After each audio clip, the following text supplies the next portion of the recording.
3 મુહાવરાનો ઉપયોગ કર્યો. ચણાના ઝાડ પર ચડાવવો, મેં કહ્યું કે આશીષભાઈએ મને ચણાના ઝાડ પર ચડાવ્યો છે તો મોંમાં મગ નહીં ભરી રાખું, થોડા વટાણા વેરીશ. હવે આનું અંગ્રેજી કરી જુઓ, કદાચ એકાદનું તમને મળે અંગ્રેજીમાં.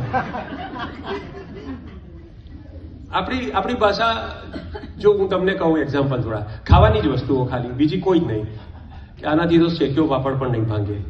ખાખરાની ખિસકોલીને શું સાકરનો સ્વાદ, કોણી પર ગોળ લગાડ્યો એને તો પારકે ભાણે લાડુ મોટા લાગે. મગજમાં રાઈ છે એના તો, મારા મગજની મેથી ના મારો, ટાટિયાની કડી થઈ ગઈ. કોણી ઉપર એ તો કીધું તલમાં તેલ નથી, ગોળ વિના મોડો કંસાર, છાસ લેવા જવું દોણી સંતાડવી, સૂટના ગાંગડે ગાંધી ના થવાય, પાપડી ભેગી ઈયળ પણ બફાઈ ગઈ, દાળમાં કંઈ કાઢું છે આખું કોડું શાકમાં.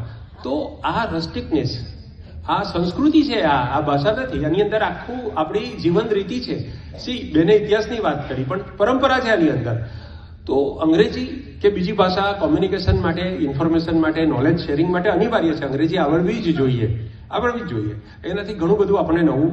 પણ સંવેદનાની અભિવ્યક્તિ જ્યારે તમારે અમુક કરવી હોય તો આમ બેની વચ્ચે સ્પર્ધા નથી.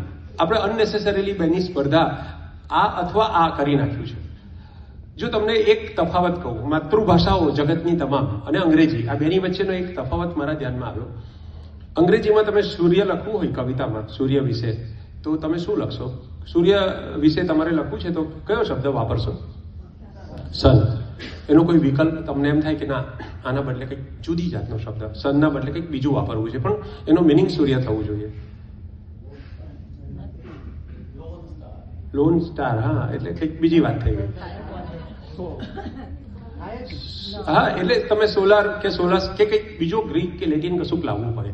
આપણી ભાષામાં તમને સૂર્યના બદલે કંઈક બીજું લખવું હોય ગુજરાતીમાં, તો શું લખો તમે?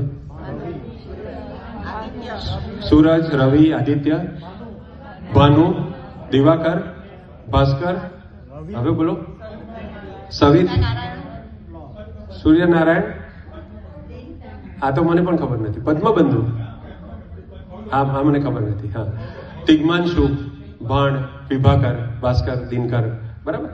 તો મને લાગે છે 50 શબ્દો ઓછામાં ઓછા હશે સૂર્ય માટે. સંસ્કૃતના વિદ્વાનોને વધારે ખબર. પાણી ઇંગ્લિશમાં વોટર સિવાય તમે કંઈ ના કહી શકો. ગુજરાતીમાં જલ બોલો, સલીલ બોલો, નીર બોલો, ઉદક, ભય, વારી, અંબુ, તોય, કેટલા ઓપ્શન છે. આંખ માટે તમે તો ખાલી પાણીની ચાલો વાત કરીએ આપણે, કે આ પાણી છે.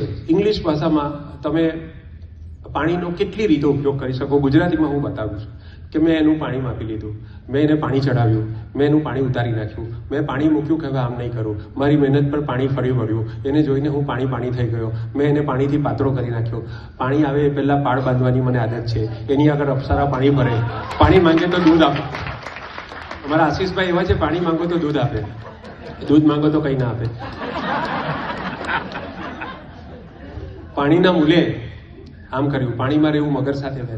તો આ does this language deserve to be vanished? એટલે અરે એને આટલી સમૃદ્ધ ભાષા પાણીમાં બેસી જાય.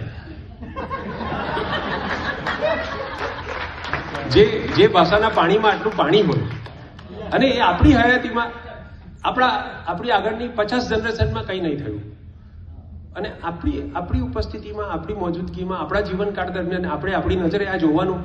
આપણા વડવાઓએ 1000 વર્ષ સુધી જેને સાચવી, જેને સજાવી, જેને વિકસાવી, એને આપણી ખાલી એક જ પેઢી રેડી મૂકી દેશે. આ મને દુઃખ થાય છે.